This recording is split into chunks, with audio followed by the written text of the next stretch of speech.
If you've made a payment for Yahoo Mail and need to request a refund, follow these simple steps to navigate the process effectively. Step 1. Sign into your Yahoo account. Log into your Yahoo Mail account using your username and password. Ensure you are using the account associated with the payment you wish to refund. Step 2. Access the Yahoo Help page. Navigate to the Yahoo Help page by searching for Yahoo Help in your browser or going directly to the Yahoo Help Center. This page contains resources and contact options for customer support.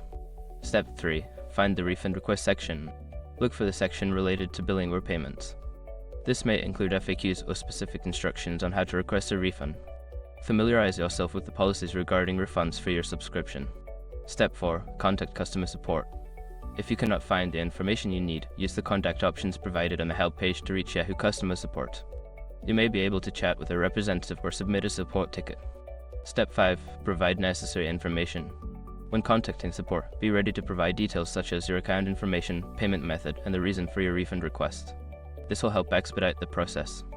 Once you've completed these steps, wait for a response from Yahoo regarding your refund request. They will guide you through any additional steps needed to finalize the refund process.